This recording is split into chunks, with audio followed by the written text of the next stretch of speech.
Dear students, good afternoon. I welcome you to the first session of information security. Uh, Before that, we have done the introduction part, but in this session, we'll start with the syllabus part. So in this PPT or in this lecture, we will learn about the information security, OSI security architecture, security attacks, security services, and security mechanisms. So first of all, let me introduce you the definition of information security.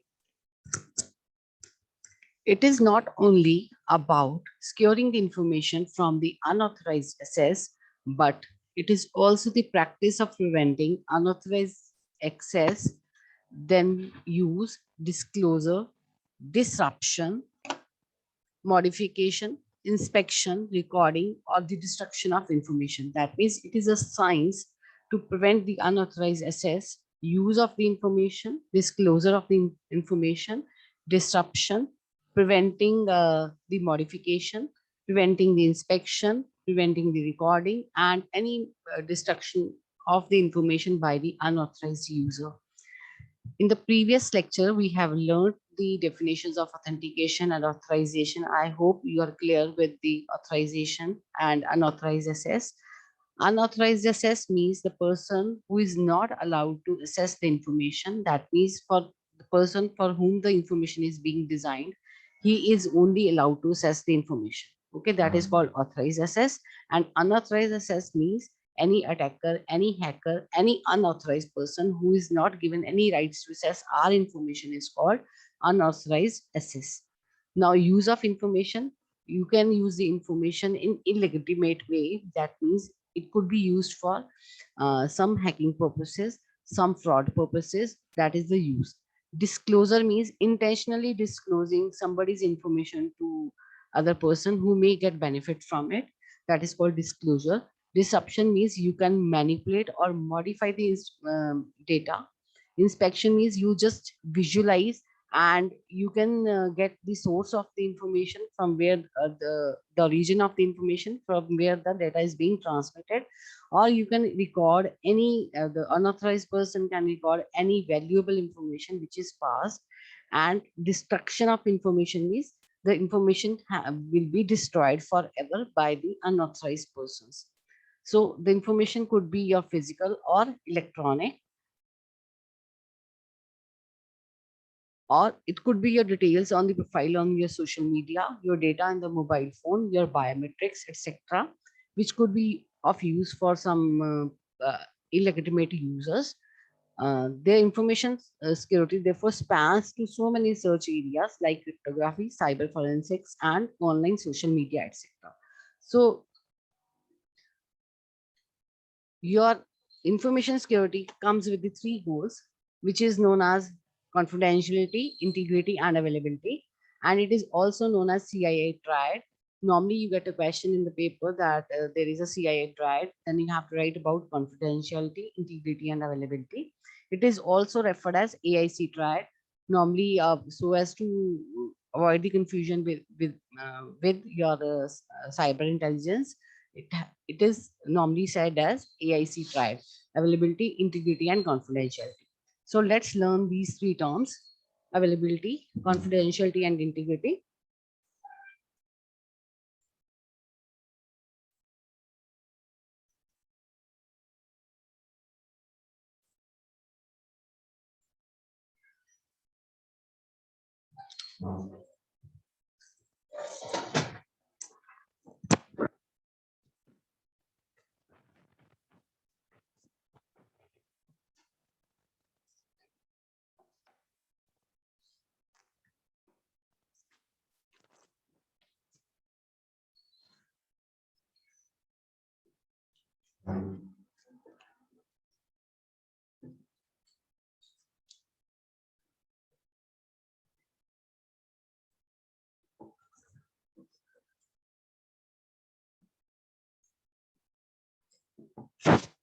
Confidentiality, integrity, and availability. These are your three key goals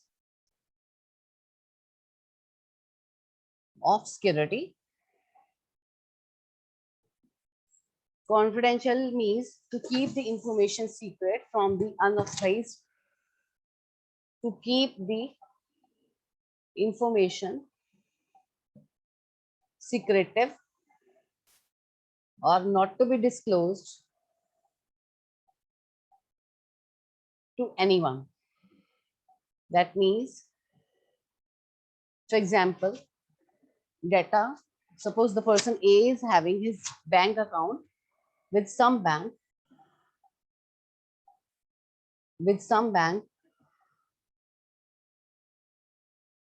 that is SBI, then A is the only person who should know his bank details.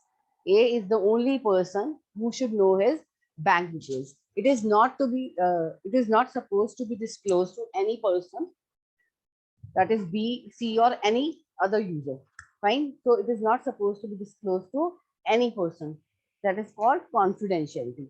That means if confidentiality is not there, then unauthorized person,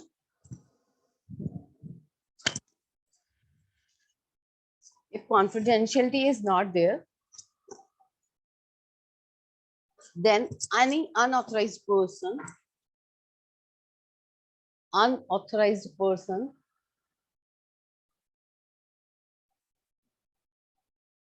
may have access to your sensitive information,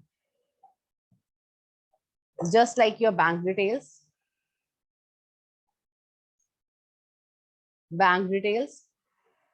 your biometrics,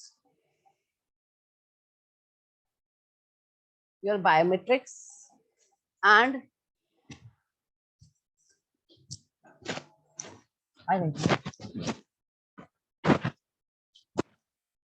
your bank details,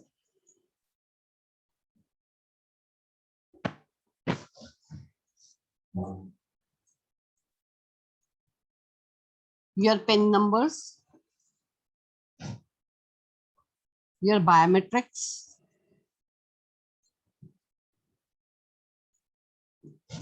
and maybe your Aadhaar numbers, etc., which he may use to transfer the balance from your account to his account. So that's why you need to be very much careful about the confidential information. So that is why that information is being kept confidential. So in order to avoid these kind of thefts by the hacker, what we have to use? We have to use various encryption techniques.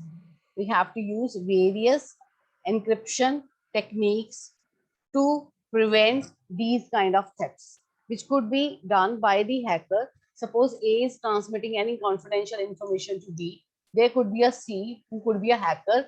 He may steal these kind of valuable information and use this information for his own meaning, and he can steal your money from your account and transfer it to his own account without being known to you.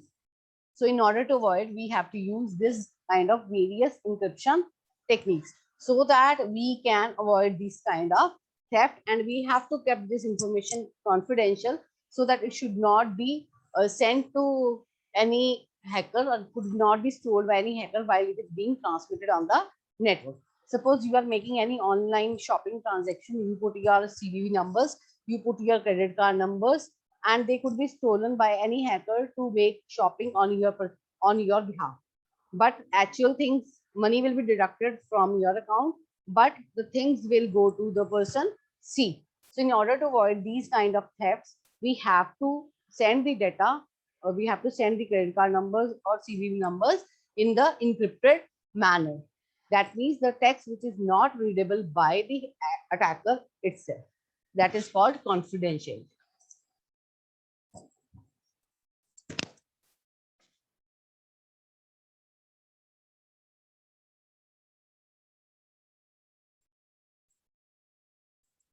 So next term is integrity.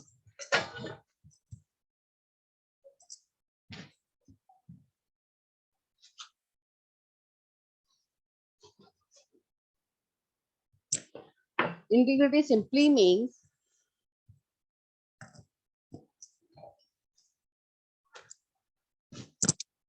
Integrity simply means whatever is sent over the network by A to B, whatever is sent by A to B over the network is received by B in intact form. Is received by B in intact form. In intact form. That means, suppose whatever the information is sent by B, it is not altered in the way by any third person C, and it is received by B as it was sent by A. Okay, that is called integrity of the data. Means no manipulation, no destruction, no disruption of the information is done while during the transmission. A has sent over the network to the B, and the information is received by B in the intact form. That is, whatever in the actual form. Intact means actual. Whatever is being sent is received as it is. It is not being hacked by C or manipulated by C or destroyed by C on the way. So that is called integrity.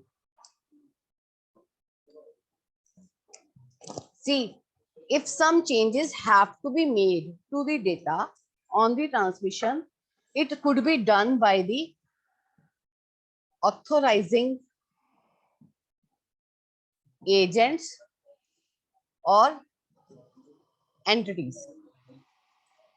Entities means A and B who are involved in the transmission. Entity means A and B who are involved in the transmission, whereas your authorizing agent means third party persons who are actually trusted by A and B if any changes happen in the transmission. A and B trust the third party C, which could be the authorizing agent, and C is allowed to make the changes to the data while it is being transmitted from A to B. That means only the data which is changed by authorizing agents and entities considered to be integral. That means data has not been modified besides the authorizing agents and the entities, which are being trusted by A and B. Now, for example, whenever you make any deposit or withdrawal that is done through ATM, that means you are transmitting your data on the network while depositing the money and while withdrawing the money from your bank account. But bank needs to maintain the balance. Bank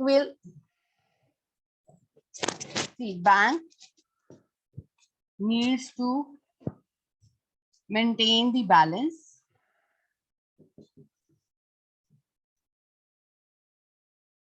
which is known to you. Normally, you know, if I've deposited 2,000 in the bank, what could be my amount which would be in my bank? If I've withdrawn some money from the bank, what could be the balance which is in my bank? So that you can confirm the date wise and time wise the transaction has been made, and you withdraw that mini ATM slips from where you can see how many transactions have been made in a single day, at what time they have been made. That is why your data remains integral while you are depositing or withdrawing the money from your bank.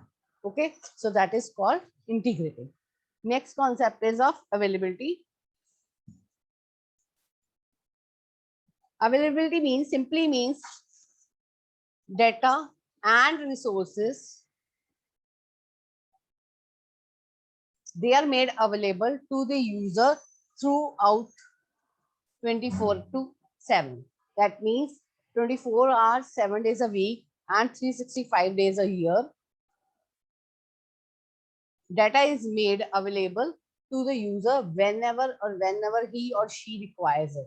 Availability means data is made available to the user whenever or he or she requires it. Okay, that means information is useless if it is not available on the time. For example, if I am in urgent need and I am not able to transfer the money from my account to some other needy person's account, then it is of no use.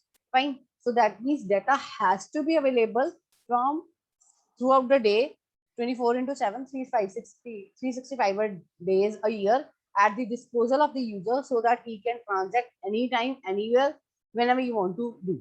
Okay. So that is called availability.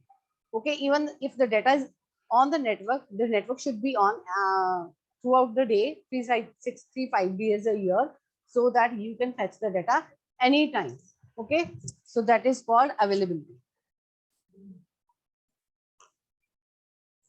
So this is CIA model, three key goals of security.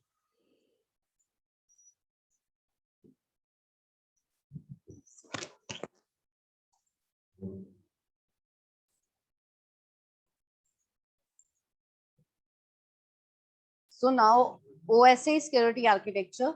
This is the architecture which was proposed by ITUT and it is referred as X.800 security architecture for open system interconnection. It defines in a systematic way of defining and providing the security requirements for the data which is being transmitted over the network. It defines the systematic way and provides the security requirements, how to send the data over the network in a systematic way. So it has the following three aspects. First is attack, security attack.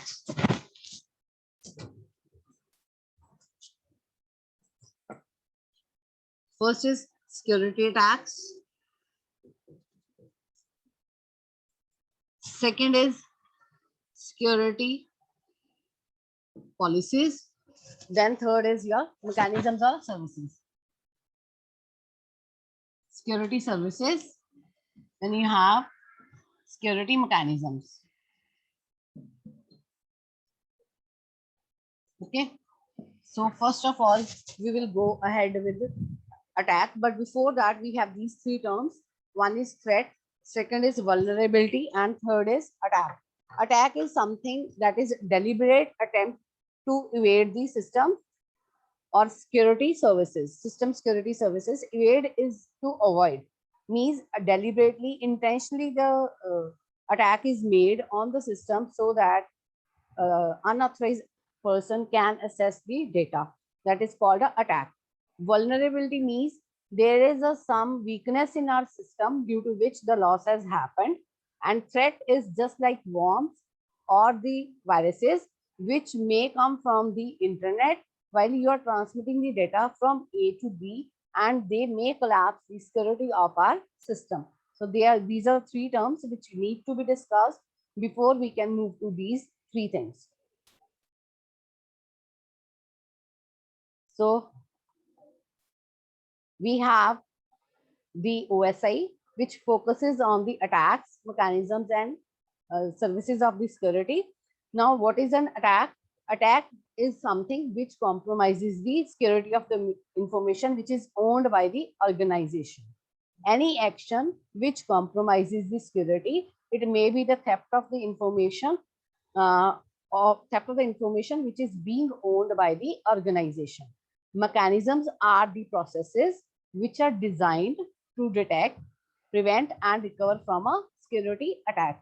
Once the attack has been made on our system, then how to detect it, how to prevent it, and how we will recover from the security attack will be discussed in security mechanisms. Now, services, the communication services which is there to enhance the security of the data and the information which is being transferred from an organization to other organization. That is called security service. That means while transmitting the data from the organization to other organizations or other persons, the security, how can we enhance the security of the data processing systems is used in the security service.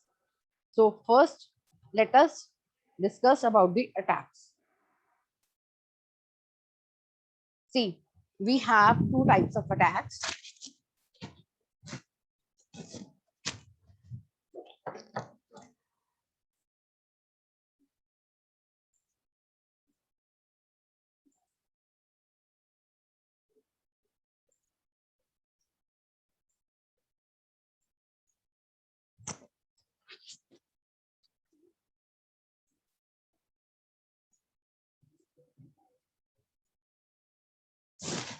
types of attacks. First is active attack.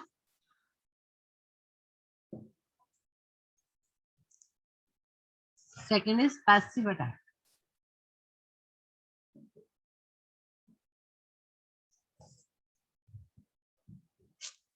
The passive attack is always passive in nature. That means it does not modify or attempt to modify.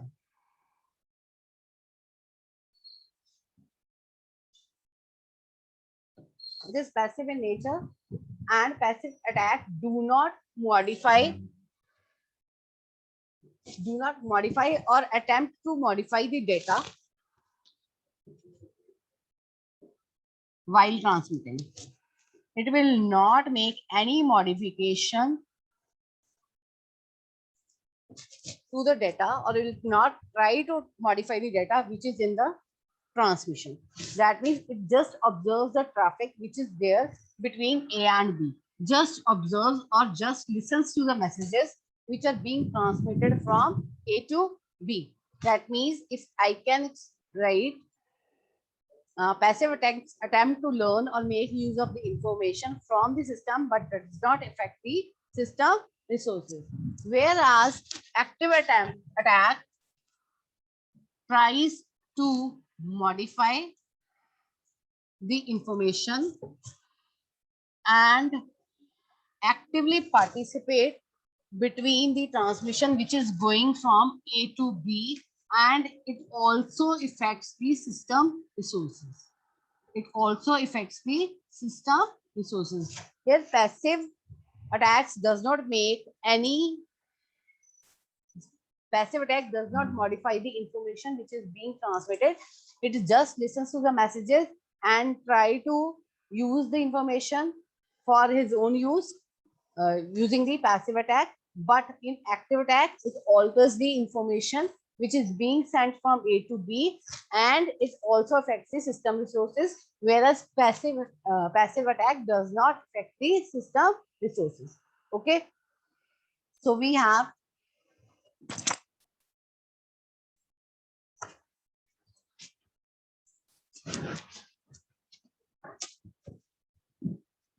these are your passive attacks. First kind of passive attack is release of information.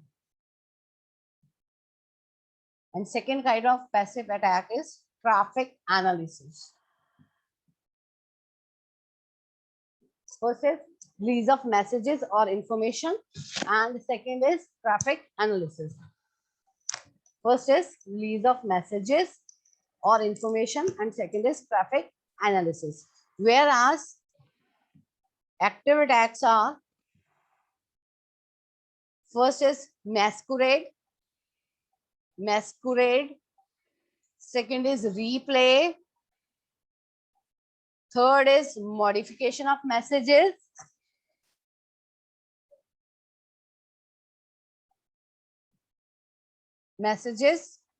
and fourth is denial of service. Fourth is denial of service attack. Okay, so we will discuss these attacks one by one. So let's do it.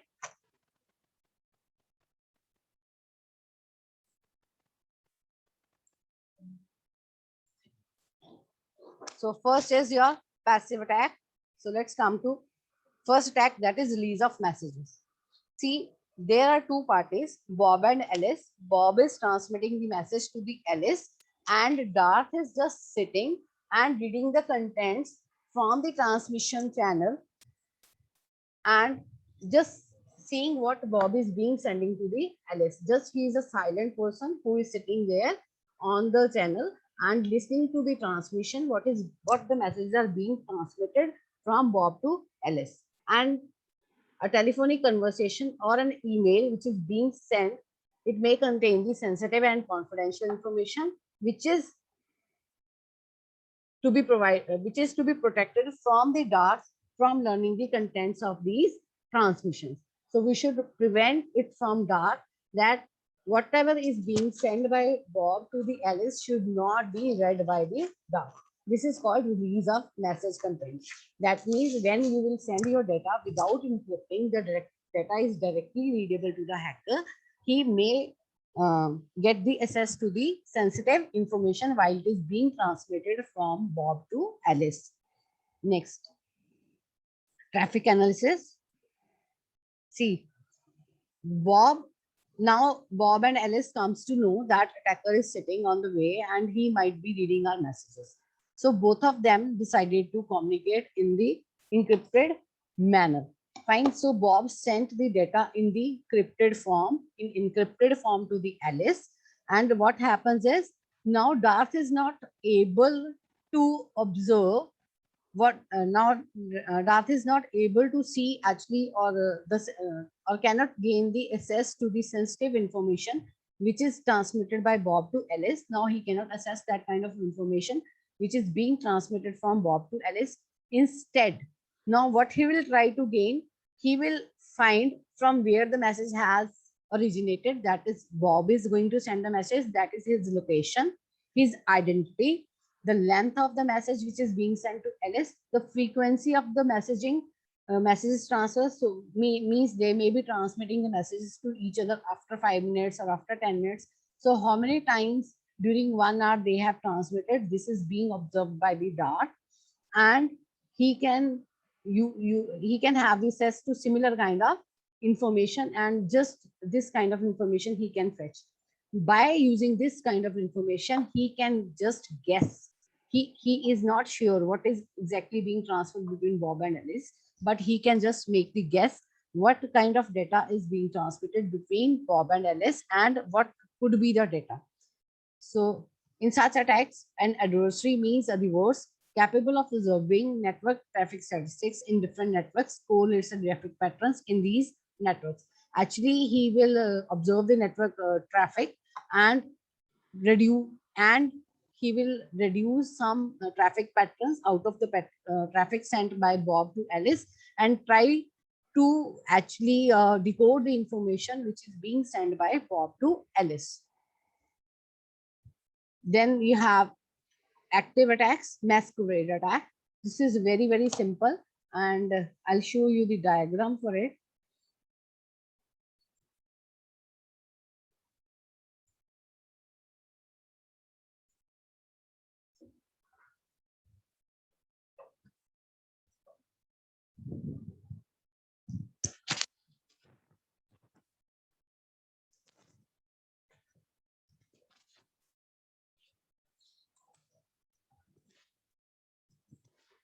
First is masquerade.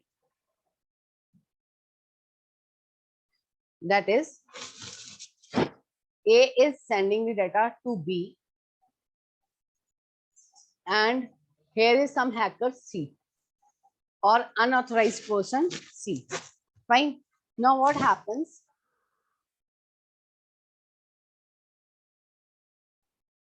C will steal the password of A and C will steal the password, login and password of C. Sorry. C will steal the login and password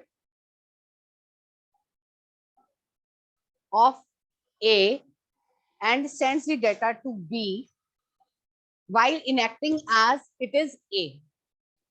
Means C pretends to be different entity by stealing the username and password of A, that it is not C, it is A. That means hacker sent his own information to B while pretending that it is A. C is sending the information to B while it is pretending as A. Masquerade means pretending to be a different entity. Pretending to be a different entity. That is, here C is pretending as A, so that we should trust C that it is A who is sending the messages to B. It is A who is sending the messages to B. Masquerade means pretending to be a different entity from the actual one. That means here in this diagram, you can see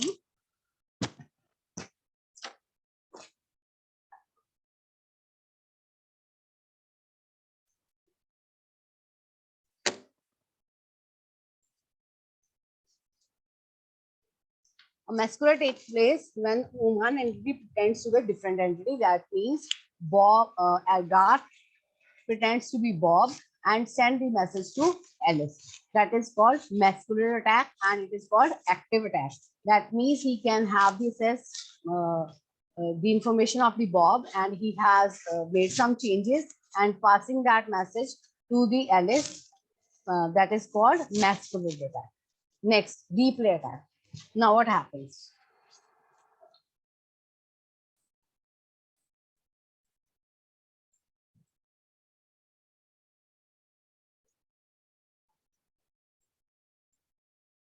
Replay attack.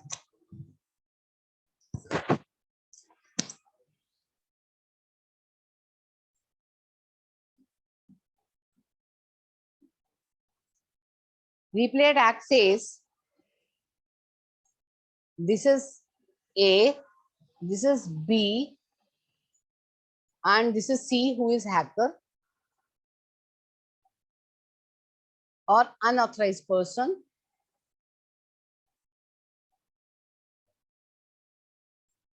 Fine, this is hacker or unauthorized person.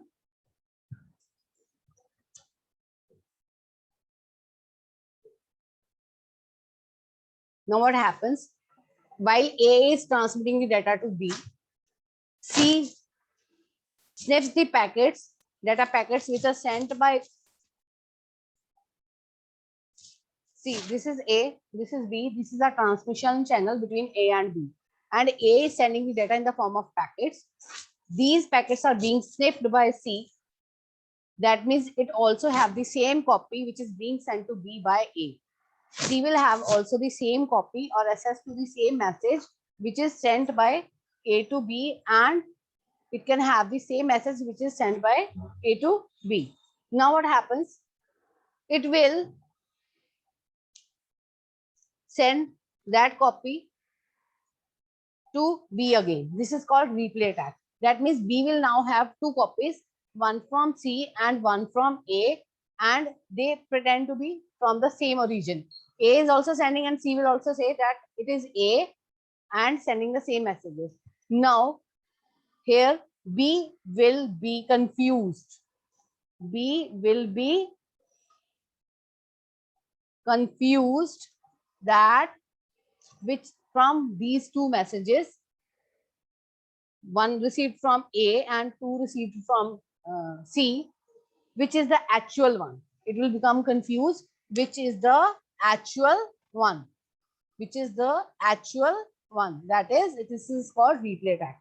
I again repeat, A sends the packet to B over the transmission channel. These packets are being sniffed by C, and it will get the access to the same information which was sent by A to B. Now, C will send the same message to B again because A has already sent it. Now, B will receive the two copies, one from A and another from C. Now, B will get confused which is the original message. So, this is called your replay attack. So this is called your replay attack. Okay. So next we have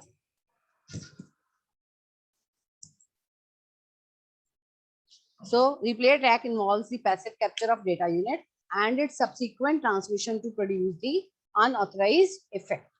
Next, you have modification of messages. It also works in the similar manner, but with a little difference.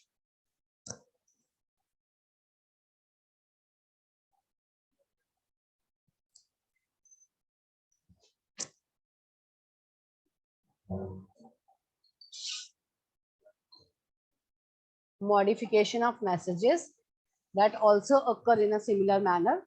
Now what happens? Suppose Bob is sending the message to Alice and Garth is a hacker who tries to assess the transmission, who tries to get the access between transmission between Bob and Alice. Now what happens?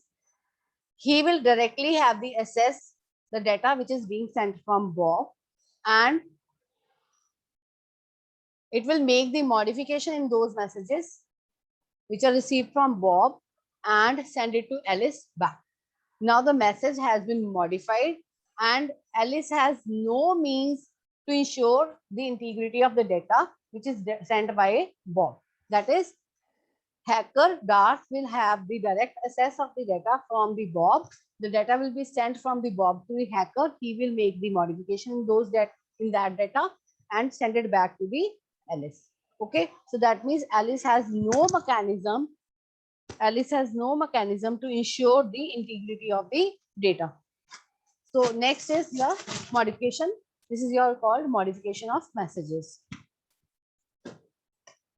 Now simply means that some portion of legitimate message is altered or that message is delayed, reordered, or to produce the unauthorized effect. The message could be delayed, the message could be reordered, means it could be shuffled in order to produce the unauthorized effect. That is called modification of messages, or it may be altered. Now, next, denial of service attack. It is sometimes called denial of service, denial of service. It generally hampers the availability of the data. It generally hampers the availability of the data because I told you that security involves around 3 goals, that is C, I, and A: confidentiality, integrity, and availability. So you have first, hacker is sitting here. There is some server from where the Bob wants to fetch the data. Bob wants to fetch the data from the server, but Darth knows that Bob wants to have the data from the server, but it keeps on sending the unnecessary packets.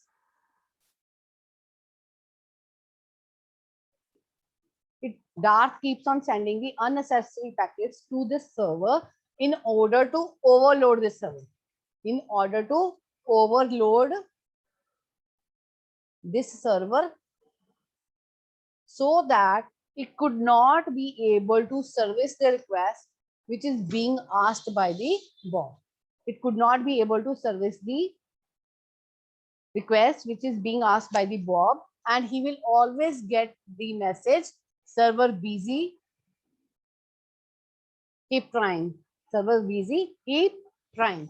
That means Darth will not allow the Bob to access the server by sending the unnecessary packets to overload the server, and the server should not be able to service the request which is being sent by the Bob. This is called denial of service attack.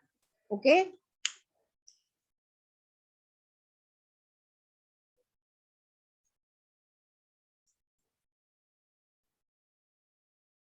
See, the denial of service attack prevents the normal use or the management of communication facilities. Actually, the services are being disrupted by the hacker, that is Darth, and it will hamper the availability of the data, which is to be available 24/7 and 365 days a year. So next we have what is exact difference between passive attacks and active attacks. I'll show you.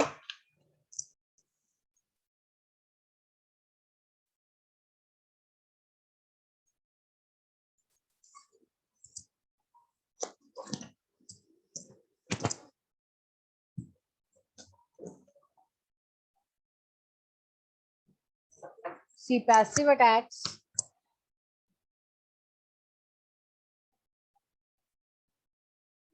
are hard to detect. Why they are hard to detect? Because no modification of the data has been made. No modification of the data has been made while it was being transmitted from A to B. Hacker is just sitting passively and it is observing the traffic which is sent from A to B over the transmission channel. So it is hard to detect because we are not able to find who is being listening to the transmission. Actually, no modification has been done, so we are not able to see whether the data has been modified or not.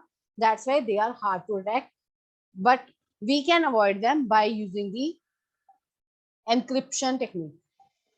We can avoid them using the encryption technique. Means we can encrypt our data before sending it to on the network. A can encrypt the data before sending it to B on the network. That's why we can prevent the passive attack. This is how we can prevent the passive attacks. That's why it is written easy to stop and hard to detect. Now, active attacks.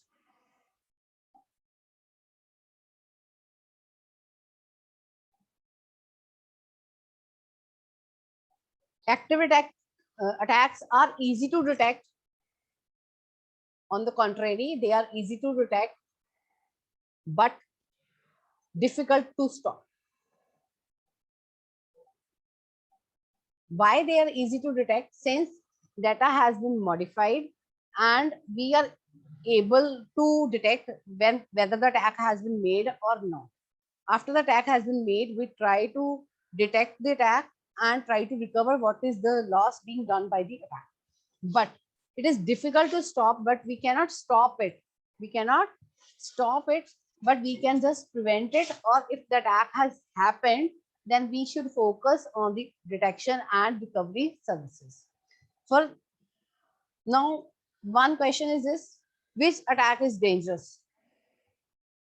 So both the attacks are dangerous in equal. Which is more dangerous, either active or passive? So both the attacks are dangerous equally. Why?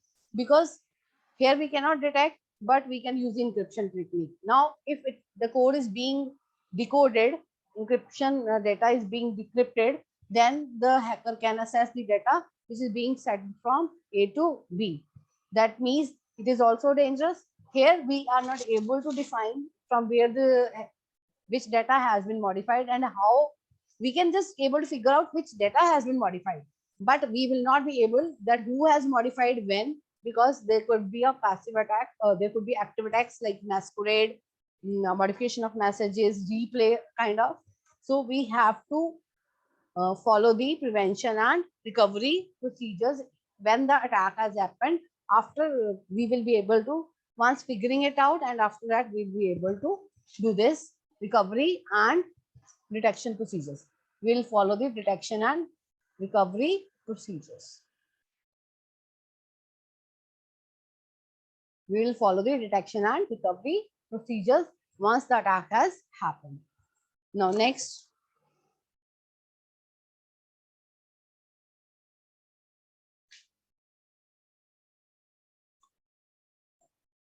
Security services.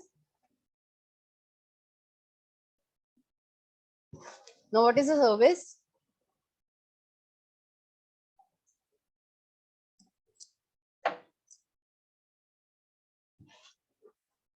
A service which enhances the security of the system. The service which enhances the security of the data processing system.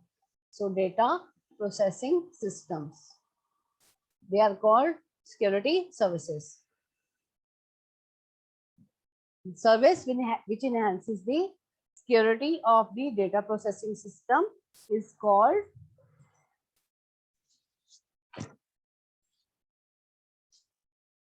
the service which enhances the security of the data processing system is called security service. Okay. Now these are again of 5 types. First is your authentication.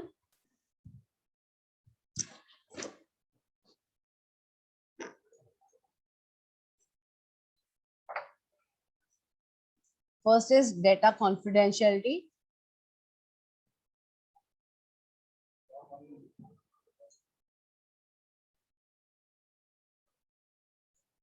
Then you have access control.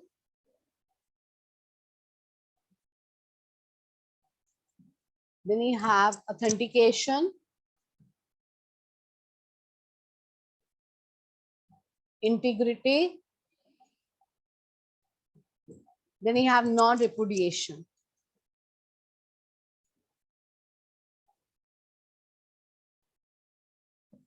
So we have 5 terms to go: data confidentiality, then you have access control, authentication, integrity, and non-repudiation. So first of all, let's discuss these terms one by one. By keeping the data confidential, that is secret, what we can do, we can protect the data from the unauthorized attack. So prevent the data from unauthorized access or attack. That is called data confidentiality. You can protect the data from unauthorized access or attack. That is called data confidentiality. Now, integrity means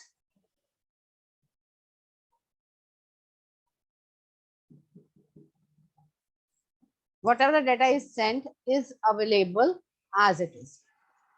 A sends the data to B. Whatever the data is being sent by A, in original form, it is received by B.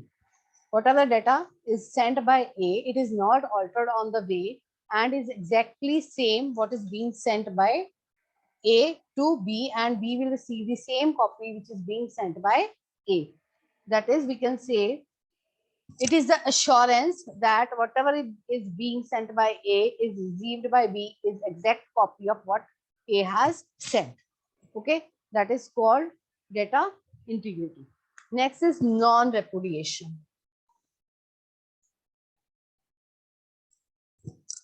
This is very, very important term.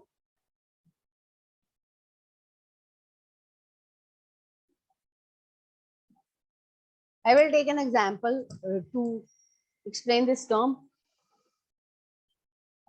A to B, transmission is taking place. Suppose A has 100 rupees to transfer to B. A sends the 100 rupees to B. Now, B can never deny. Neither A nor B can deny that A has not sent the money and B has not received the money. A has not sent the money and B has not received the money. That means no party, whoever is involved in the communication, can deny the service. A and B cannot deny that. See, A has sent the money to B. B cannot deny that A has not sent me any money. Fine. Whereas A cannot deny that B has not received the money. A cannot deny that B has not received the money. That means A will have the proof that it has sent the money and B will have proof that it has received the money from the A. That is called non-repudiation. If certain conflict occurs between A and B, then it could be resolved by third party. It could be resolved by third party, which can be D, and it is trusted by A and B both. It can be trusted by A and B both, and D can resolve the conflict between A and B. For example, A says, I have transferred the money to B. B says, I don't know, I have not received. Now what D will do? D will ask the statement from A that when you have sent the money to B. Then D will have the time and date when A has transferred the money to B. Then D will send the statement to B that at that time A has sent the money to you. Please check your account on that particular date and time. Now B has received the money and his account statement will also verify that it is being transferred to B. So that is non-repudiation. Non-repudiation means no one in the transmission, no party, no entity in the transmission can deny that it has not participated in the transmission or it has not received the data. It has not received the data. If some conflict is there, it is resolved by the trusted third party, which could be D. Now, D will ensure when the data is being sent by A to B and when it was received by B. That is called non-repudiation. That means it protects the DOS, denial of service, by either of the entity.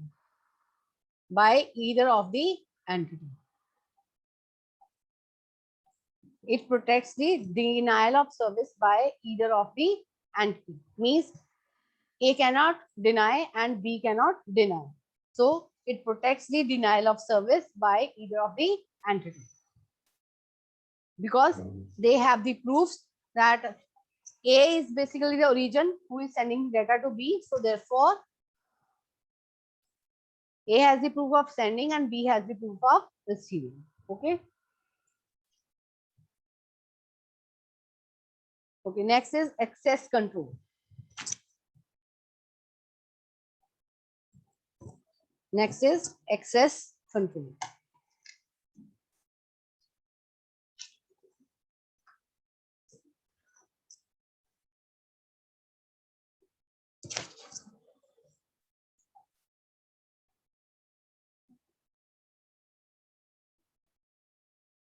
What is access control? It is a mechanism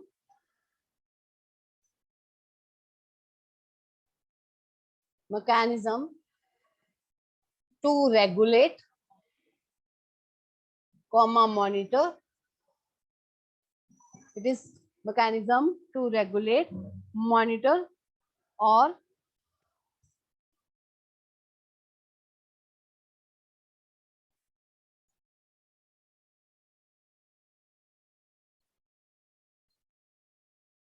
strict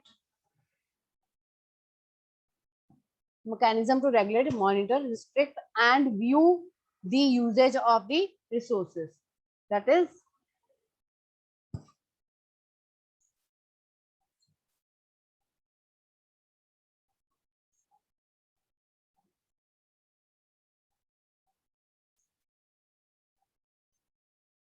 see, I already told you, when you have the ATM card, that is you are the authorized user, right?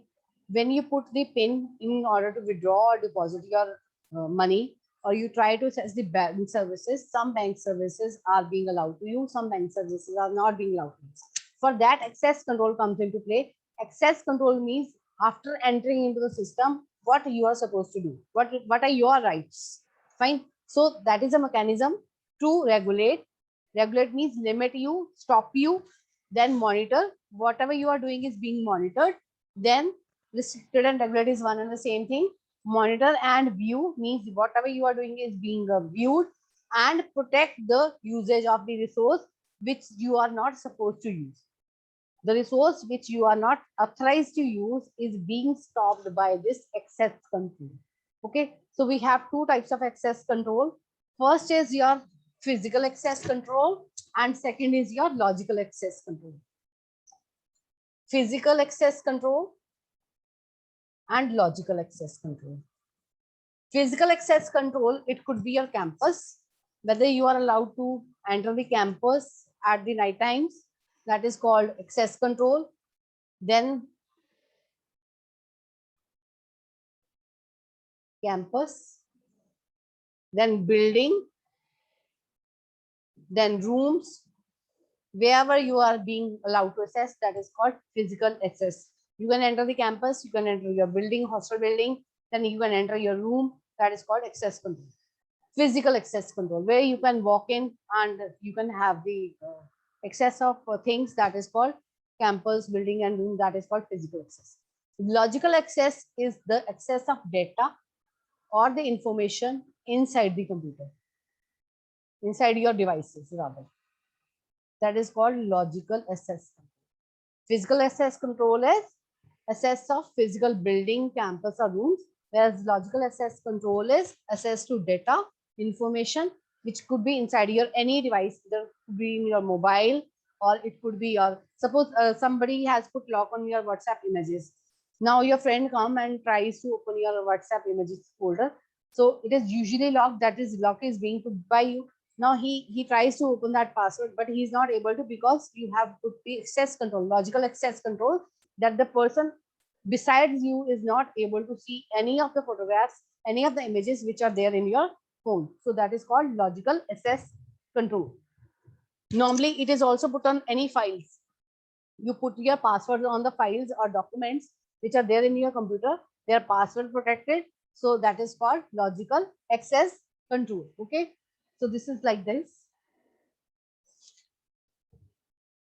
So next,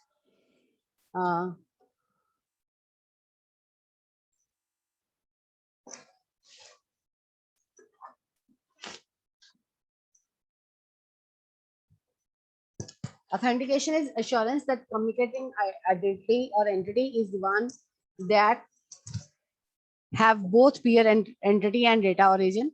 Then access control, prevention of unauthorized use of a resource.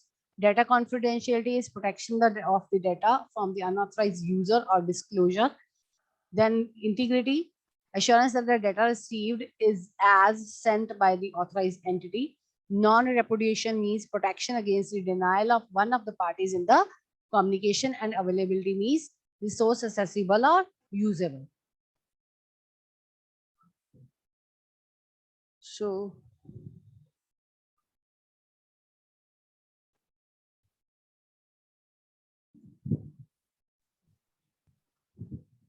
thank you so much for this session. If you have any questions and any doubts, you can WhatsApp me personally.